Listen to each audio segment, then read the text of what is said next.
Hey guys, welcome back to the Psalms to God YouTube channel.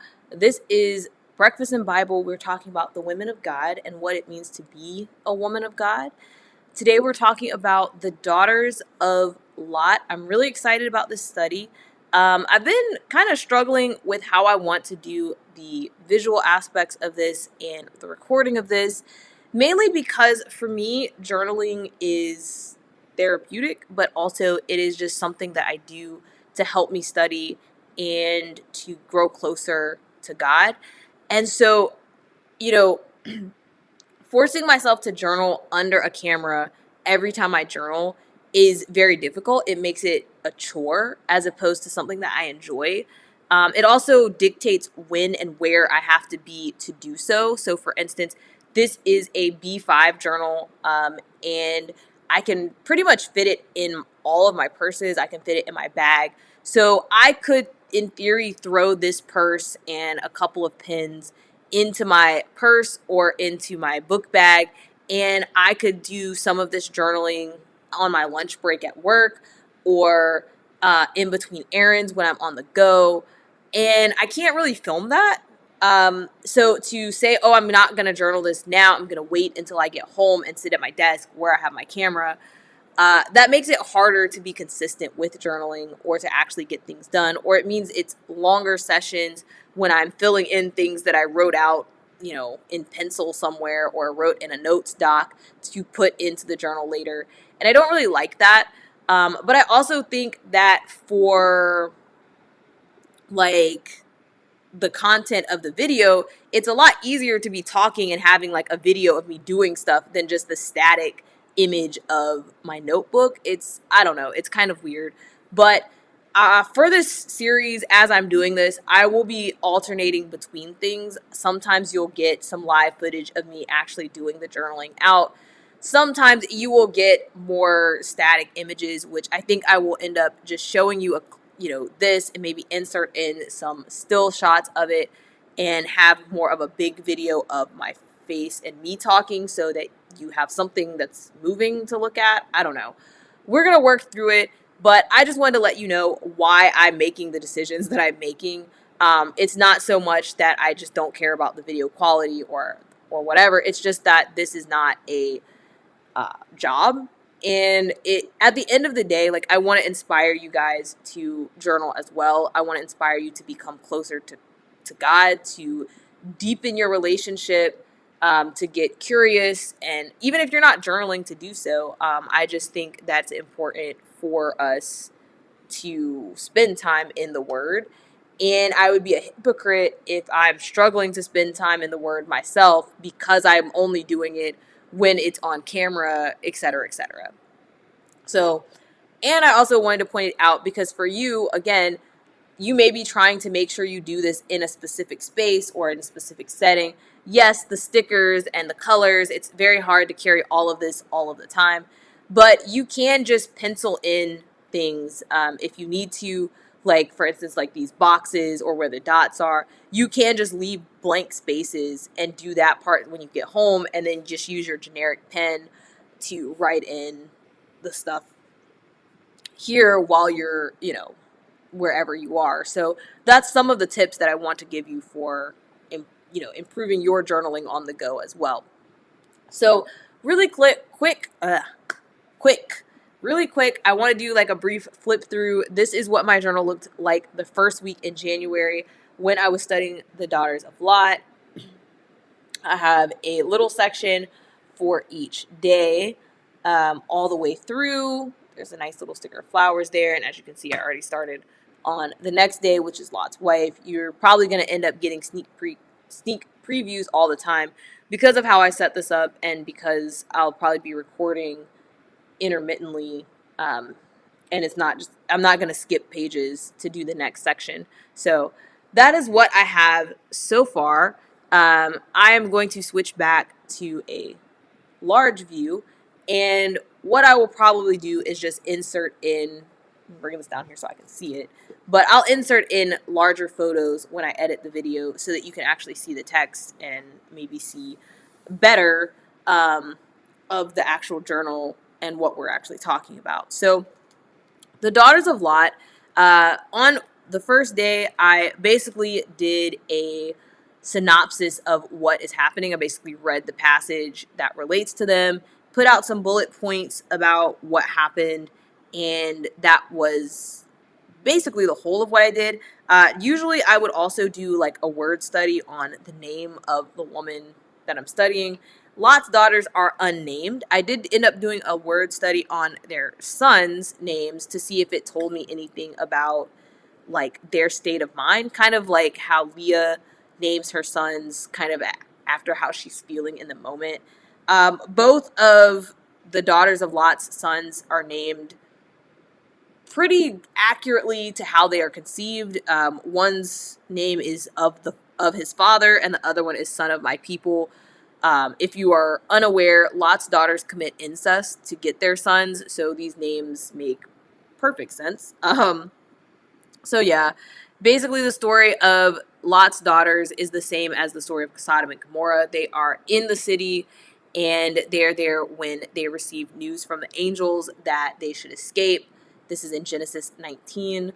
They leave with their father and they end up kind of in this cave in the wilderness-ish.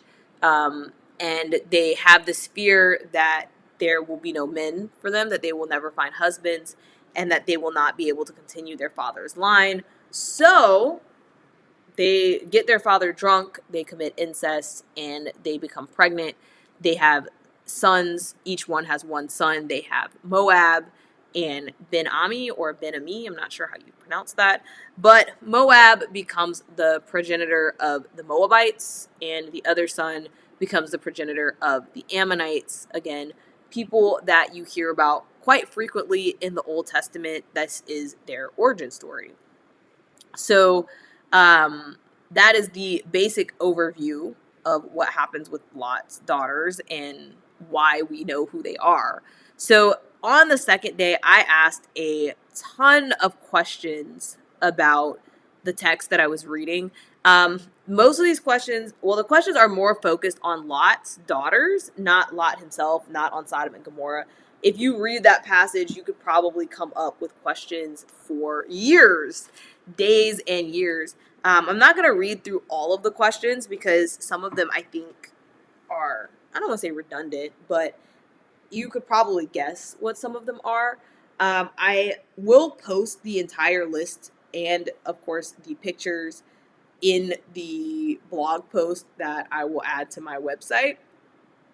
And I will link that in the notes in the description. Also, I'm really sorry about the lighting and the lines.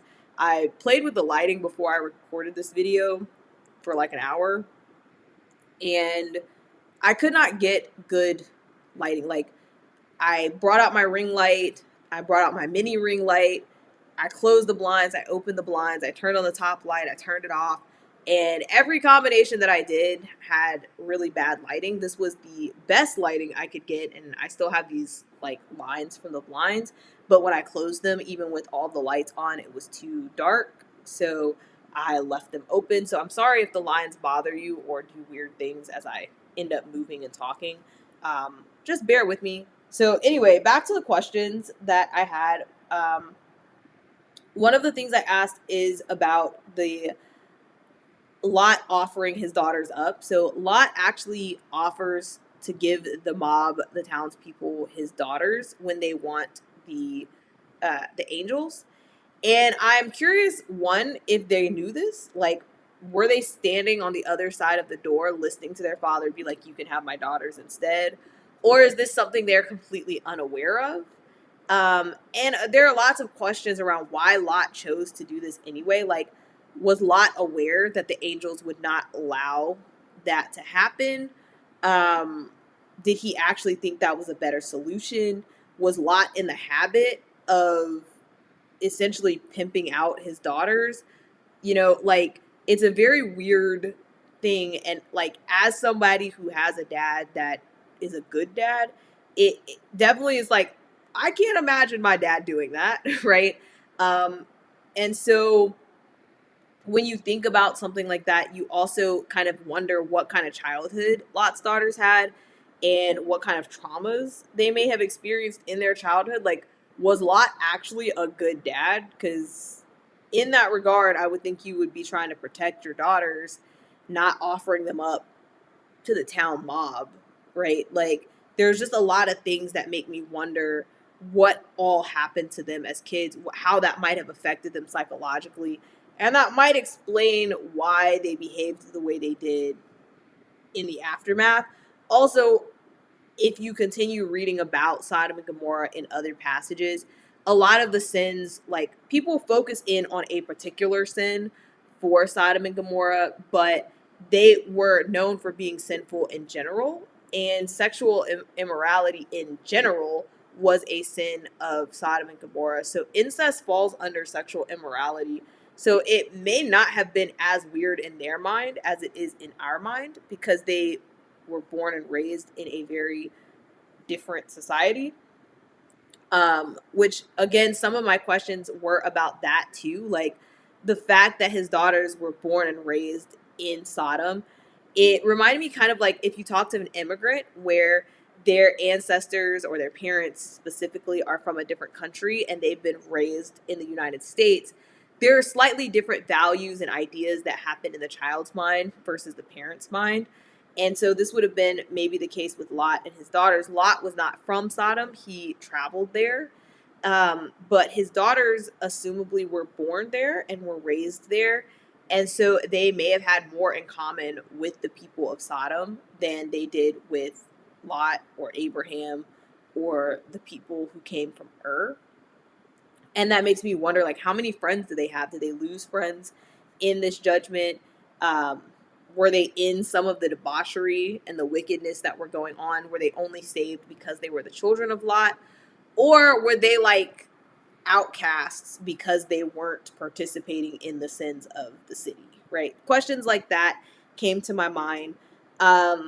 Questions about them losing their mother, right? So Lot's wife looks back and turns into a pillar of salt. So not only have they just watched a complete city be destroyed and maybe lost friends, potentially lost betrothed husbands. There's a lot of questions. I wrote more about this in the actual blog post that I created, but we don't actually know. There's a mention of sons-in-laws. Like, are they their son? Like, are they their husbands? Or were they betrothed to someone? We're told that they have not had sex yet, that they're virgins. So, assumably they are not already married, or if they are married, they haven't been married long because it hasn't been consummated. Either way, um, you know, what they lost a lot in this moment, and there's probably some PTSD going on, a lot of trauma. How were they coping? What were they feeling about that? The mother looked back, they did not. Why did they not look back? I mean, next week we'll ask, why did she look back? But a lot of things just in that range that I had questions about. Questions about how old they were when they left. Were they like, young teenagers? Were they mid teenagers? Were they in their 20s? I don't think they were like, 5, but definitely questions about how old they were, how they felt about leaving and the destruction. Then I had questions surrounding the notions that we attach to stories. So we're very used to a very specific narrative and very specific concepts, and we tend to apply them without engaging with them. But the Bible typically is seen as a patriarchal story. And most of the things we see, things are passed down patrilineally. So Abraham is given a promise. That promise is transferred to Isaac, which is then transferred to Jacob, which is then transferred to his 12 sons. There is no tribe of Dinah, right? We have the tribes of Jacob's 12 sons, but Dinah just kind of fades out from history, and she does not become a tribe of Israel. So we don't really see things as passing through the women, it's passed through the men. This is this is kind of the basis of a patriarchal society. However, the motivation of Lot's daughters is to preserve the line of their father. They say that if they don't have children, they won't preserve their father's line. And I think it's interesting because, one, it's still patriarchal in saying they're trying to preserve their father's line. They're not trying to preserve their mother's line. but they are women. So technically speaking, even if they have kids, like, yes, he would then have grandkids, but that's not really preserving the line. So, like, my dad only had daughters. If I have a child, whether I have a son or a daughter, that son or daughter would have my husband's last name if I have a husband, not my father's last name, right? So it still wouldn't, you'd still have to do some digging to link that child back to my dad or my grandfather, or to my other cousins who also have different names, because I am in sort of the situation where my grandfather had 2 sons and 3 daughters. Of course, the daughters all married and changed their names, so their kids have different names. And then my uncle also had a daughter, and my dad had daughters. So our last name is just going to disappear. And that's how a patriarchal society works. So the fact that they felt pressure to have a child to preserve the lineage makes me think that there were some matriarchal concepts happening in Sodom and in that region that we just don't know about, or they're not talked about as much, because I don't know why this idea would pop into their head. Um, their children would have never been the inheritors or the ancestor.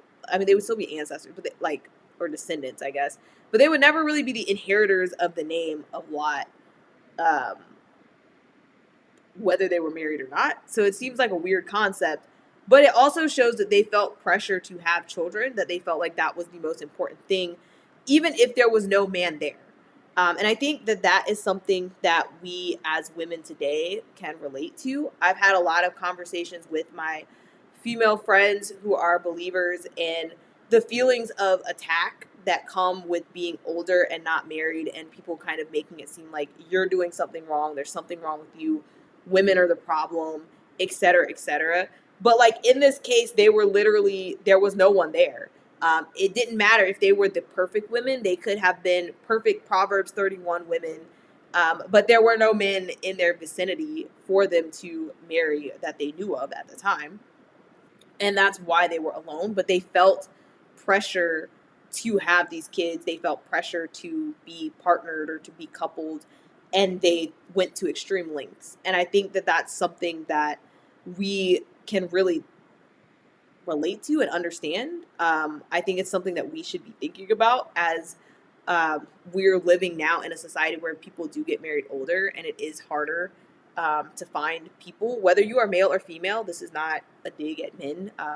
I definitely think that, but I hear men saying that it's very hard for them to find good Christian women, and I hear women saying it's very hard to find good Christian men.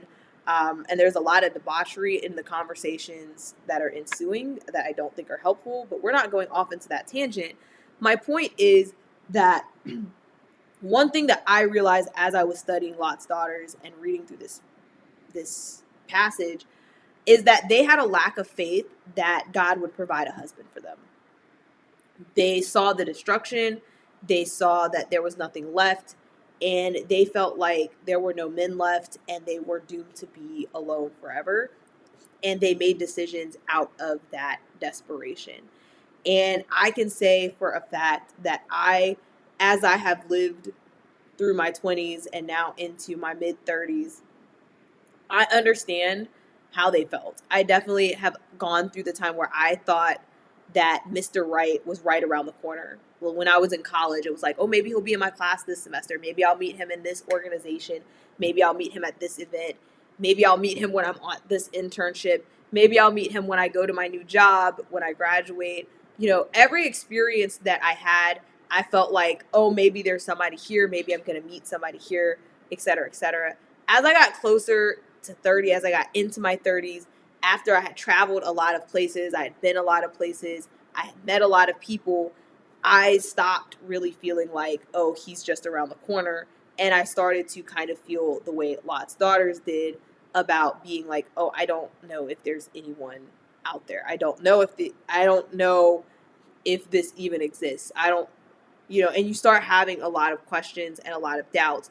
And it's easy to go into this place where you've lost your faith, where maybe I'm faithful that God will help me keep Sabbath. I'm faithful that God will not let harm come to me. I'm faithful that he'll keep me healthy. I'm faithful that he'll help me at work. I'm faithful that he will, provide, et cetera, et cetera. I'm faithful that he'll heal when I ask him to heal. But I'm struggling to have faith that he's going to bring me a husband. And that's one of the things that I never really realized about myself or even about other people, that sometimes we can be very faithful in one aspect. We can have strong faith in God and feel like we have a very close relationship with him. But there's this one area where we have no faith and we don't necessarily know that we trust him to handle that, or that we believe he's going to handle it. And in some cases, it may not be that I'm just unfaithful.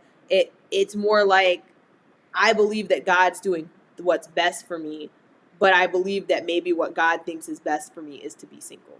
I've definitely had these conversations with my single female friends who are believers, and a lot of times we get into that rut. I think that's where Lot's daughters were. They weren't quite content with being single, but they wanted kids, and so they lowered their inhibitions, their standards. They committed trickery and manipulation and incest and lying, and this was rape technically, like just all kind of heinous things that they did because they lost faith. And I think that is a takeaway that we should hang on to remember to not follow in their example. So that was some of the questions that came up for me. I had also just some other questions about why they didn't go towards Abraham, why they never thought about joining back with Abraham, at least until, they could continue and travel somewhere else. But those were that was kind of the heart of the questions. There are more questions, like I said, they'll be on the blog. And then the next day I went deeper into that and thought about, like, if I could sit at a table with Lot's daughters, or if, when we get to the kingdom, if they are there for some reason, I get to talk to them, what would I ask them? What would I want to know about their experience? And so a lot of that comes from the questions that I already went over about, like, their upbringing, how they fit into the city of Sodom, what happened after the fact. I have lots of questions about what happened after the fact. We hear about them having these kids, but we never hear what happens later.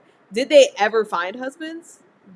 Or were they just single with these kids that they had by their father for the rest of their life, right? Like, what actually happened? That Saturday, I went into the genealogy and I looked at their lineage. Where do they come from Adam and Eve all the way down? Who are they related to? We've already discussed they're related to Lot. They're related to Abraham. That means that they are related to Jacob and the tribes of Israel.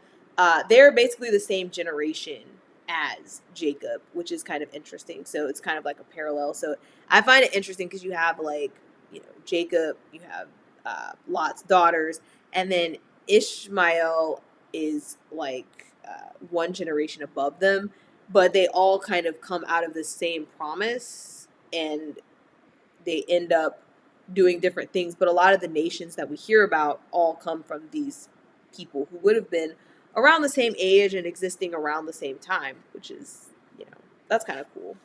So then the last 3 days, I used my photo theology deck. So I'm going to pause to explain to you what photo theology is before we talk about that. And hopefully I can do that really quickly so this video doesn't get too long. But I have this deck of cards. I bought them online. Photo theology was developed by a Pastor Ivor Myers. And he created this deck of cards. And you can shuffle them. They're the size of regular playing cards.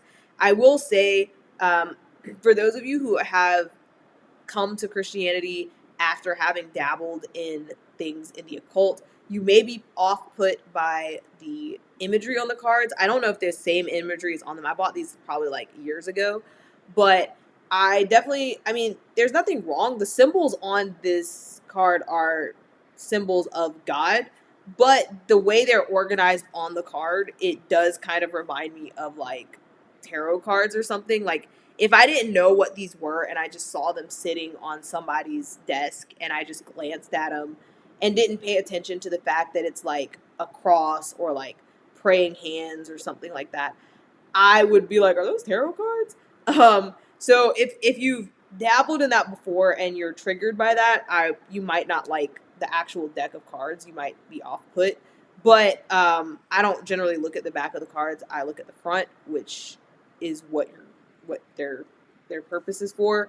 But essentially, it's different ways to study the text and to get more in depth into the text. So, I shuffled them, and then I just pull a card off the top deck, and then that's what I do for the study for that day. So that is how I'm getting the prompts for the last 3 days of the study. Technically, there's also a questions prompt. I did that before I studied photo theology, so I don't really consider that when I'm doing my studies, but that is also technically a prompt. So 4 days worth of photo theology prompt each week. So the first one I got was to compare it to the events in heaven. And so I went through a couple of different scenarios, but eventually I kind of landed on Lot's daughters having a lot of parallels with Satan and how Satan behaved in corrupting the angels and corrupting Adam and Eve. I listed a couple of emotions and behaviors that I thought they both had. So, for instance, there's pride. Lot's daughters are very focused on keeping their lineage and stuff like that, which comes from a pride based, like, why does your lineage deserve to be preserved? Why should it be preserved? All of that comes from pride. Then there was doubt. So there's a doubt in God's abilities, a doubt in God's provisions, etc., etc. And then, of course, there was trickery and manipulation. So Lot's daughters tricked their father. They manipulated him. All of these things are things that we associate with Satan and what Satan did at the fall, what Satan did for the angels. Like, that's all kind of tied together. The next day, I ended up comparing and contrasting with the story of Noah. It was the 8 cycles room, and the cycle that I was given was the Noahic cycle. So I went through and looked at a lot of the similarities between what happened with Noah and what happened with Lot's daughters. And there really are a lot of similarities if you go back and you read these two stories in conjunction. It's both the story of families being told of a coming destruction and then escaping said destruction with their family and seeing everyone else around them perish. There's feelings of isolation. There's an incident after the fact where somebody ends up drunk and something happens, and there is dissonance between the father and the child. Nations come out of the families that escape the same way that nations come out of Lot's daughters. So there are a lot of similarities. There are a couple of things that are not quite the same, but then there are things that are exactly the same. So I wrote those out. And then the last day, I pulled the card that asked me how the passage relates to Christ. That was the hardest for me. I was like, I don't know. But eventually I settled on 2 passages that came to my mind. One is specifically related to Christ and his behavior, but the other is related to something Christ said.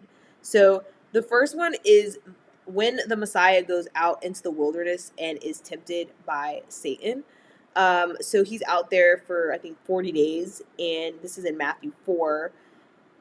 And Satan is trying to get him to do things that he should not do. And Messiah's answer is always to quote scripture. So Satan is like, oh, you could do this. If you're this, you can do that. And Messiah always comes back, it is written. And then he gives the passage. That's a very powerful passage in and of itself. But I think that Lot's daughters are the contrast to that passage. So we see how Messiah handled that temptation and how we should handle it. I think Lot's daughters are an example of how we should not handle it. So they're in the wilderness. They're also tempted. They're also distraught, and they are feeling all of the feelings. But they gave in to the temptation. They were like, yep, we're not going to be able to find husbands, so we're going to do the next best thing. We're going to take it into our own hands, and we're going to do what we think is best, which is what we should not do. And the other passage that came to my mind was the parable of the wheat and tares. So in that parable, of course, Messiah is the one giving the parable, which is why I added it here, even though it's not specifically about Christ. But in the parable of the wheat and tares, we learn about wheat and tares growing together. And as they start, you can't tell the difference. If you ever garden, this is very true. For anything, not just wheat and tares. But they start sprouting up, and you don't want to disturb the wheat so that you let the tares grow. And it's not until they're fully grown that you can see what is basically a weed or a tare and what is the wheat that you actually want. And the purpose in the parable is that the farmer is going to come and harvest this, and he's going to toss away the tares, throw it away, burn it, etc. And he's going to keep the wheat, which is, again, what's going to happen with believers. The wheat, the believers, those who are faithful to God, they will be reaped or harvested when the end times come, and the tares will be cast aside, or the unbelievers, the wicked, etc., etc. And what's very interesting, we often think about believers and not believers as very parallel or very polar opposites.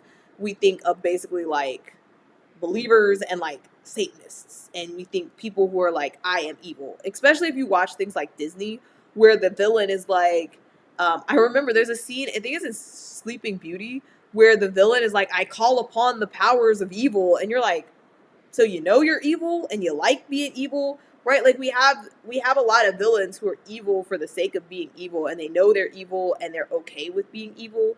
But in reality, it's a lot more nuanced. It's a lot more complex. A lot of times people who are wicked look like they're not.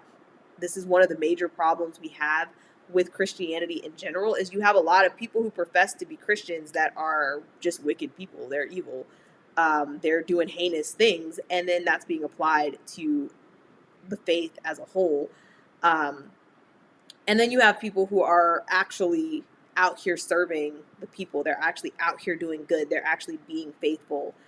And they look the same in some regards. Sometimes it's hard to tell who is genuine and who is false.